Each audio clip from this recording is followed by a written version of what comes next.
இது என்ன நெல்லு பயிர் மேல எல்லாம் இப்படி கருப்பு கருப்பா புடிச்சிருக்குதே? செல்வியக்கா என்னாச்சு? எதுக்கு புலம்பிட்டு இருக்க? நீதான் விவசாயம் படிச்சிருக்கேன், இந்த கொடுமை நீயே பாரு.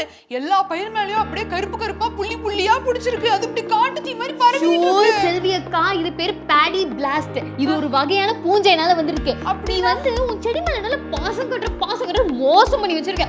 உரத்துல நைட்ரஜன் நிறைய இருந்தா இந்த மாதிரி தான் ஆகும். ஐயோ, அப்ப என் பயிரை நானே கெடுத்துட்டேனா? ஆமா, சோ நீ எதுவும் கவலைப்படாத. ஒண்ணும் இல்ல, இதை நம்ம சரி பண்ணிடலாம்.